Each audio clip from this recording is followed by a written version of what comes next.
ഞാൻ ഇപ്പോൾ ഇന്ന് വന്നത് ഒരു കാര്യം പറയാനാണ്. കാരണം നമ്മളെ യൂട്യൂബ് എല്ലാണ്ടും ഒക്കെ ഫോണിലും ഒക്കെ നമ്മൾ നോക്കുന്നത് സാജിദാൻ്റെ ഉമ്മാൻ്റെ ഒരു കഥയാണ്.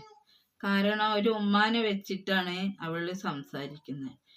യൂട്യൂബിൽ നമ്മൾ കാണുന്ന ഷഡ്ഡി അത് ഇത് ഉമ്മാനെ വേണ്ടാത്ത വർത്താനങ്ങൾ നമ്മളെ 10 മാസം കൊണ്ടടന്ന ഒരു ഉമ്മയാണ്.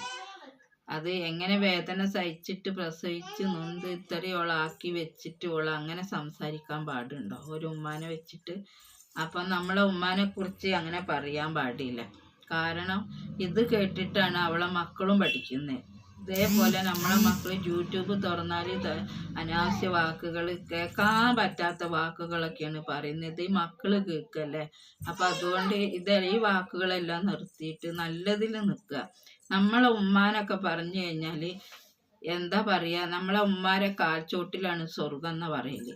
അപ്പം നമ്മളെ ഉമ്മാനെ പറയുമ്പോൾ നമ്മളങ്ങനെ എത്ര ഈ കേൾക്കുന്ന ആൾക്കാർക്ക് ഓൾക്കൊക്കെ കൂടുതൽ ലൈക്കും ഇതുമൊക്കെ ഇട്ടുകൊടുക്കുന്ന ആൾക്കാർക്കും ഇല്ല ഉമ്മമാർ.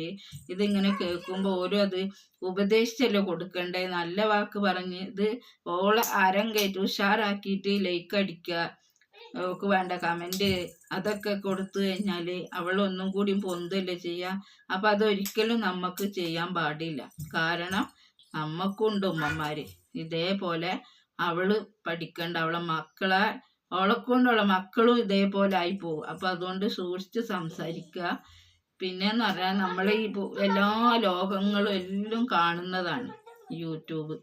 യൂട്യൂബ് എന്ന് പറഞ്ഞാൽ എല്ലാവരും തുറന്നു നോക്കിയാൽ നമ്മളെല്ലാവരും കാണും.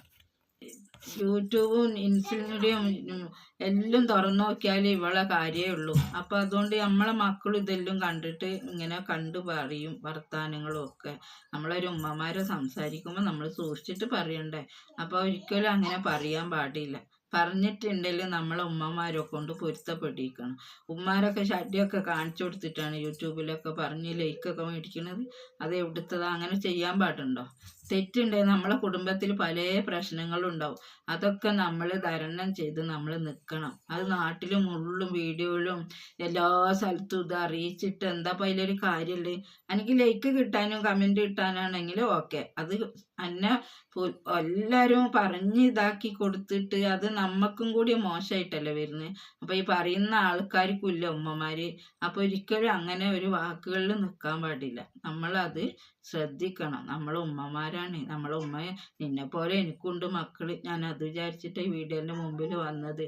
അപ്പോൾ ഒരിക്കലും അങ്ങനെ പറയാൻ പാടില്ല. നമ്മളെ ഉമ്മാരെ കാൽച്ചോട്ടിലാണ് നമുക്ക് സ്വർഗം. കാരണം ഇതെല്ലാവരും കേൾക്കുന്നതാണ്. എല്ലാവരും ഇത് കാണും. ഉസ്താമാരും വേറെയുള്ള ആൾക്കാരും ഒക്കെ ഇത് കാണും. അപ്പം ഇതൊക്കെ മോശത്തിലായിരിക്കാം നമുക്കാണ്. അപ്പം അതൊരിക്കലും നമ്മളെ ഉമ്മാനെ പറ്റിയിട്ട് അങ്ങനെ ഒരിക്കലും പറയാൻ പാടില്ല. ഓക്കെ, ഞാൻ ഇത്രയേ ഉള്ളൂ പറയാൻ. ഞാനിത് തുറന്നു വെച്ച് കുറേ ഇത് കേൾക്കാൻ തുടങ്ങിയിട്ട്. ഇത് തുറക്കുമ്പോൾ എനിക്ക് സാജിദാൻ്റെ അതേ സംസാരമേ ഉള്ളൂ.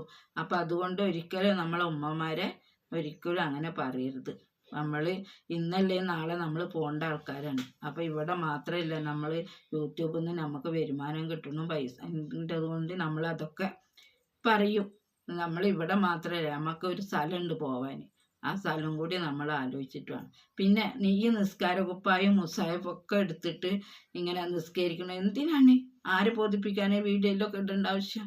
നമ്മൾ മൊബൈൽ ഖുർആനും പിടിക്കുക, നിസ്കാര കുപ്പായം ഇടുക, ഉമ്മാനെ ചീത്ത പറയുക, ഇതൊക്കെ എന്താണ്? അതൊന്നും അതിലൊരു കാര്യമില്ല. അതൊക്കെ ആൾക്കാരെ ബോധിപ്പിക്കാൻ മാത്രമാണ് നീ ചെയ്യുന്നത്. ഒരിക്കലും അത് ചെയ്യാൻ പാടില്ല. നിൻ്റെ ഉമ്മാനെ കുറിക്കുക, എന്നിട്ട് ഇങ്ങനെ പറയുക, എന്നിട്ട് ഈ നിസ്കാര കുപ്പായം ഇടുക, മുസാഹിബ് എടുത്ത് ഖുർആനും ഇടുക, അതൊന്നും സ്വീകരിക്കൂല അല്ല. നമ്മളെ പെറ്റുമ്മാരെ കാൽച്ചോട്ടിലാണ് നമ്മളെ സ്വർഗം. ഒരിക്കലും അത് പറയാൻ പാടില്ല. എനിക്ക് ഇത്രയേ ഉള്ളൂ പറയാൻ. അസ്സലാമു അലൈക്കും. തെറ്റുണ്ടെങ്കിൽ ക്ഷമിക്കുക.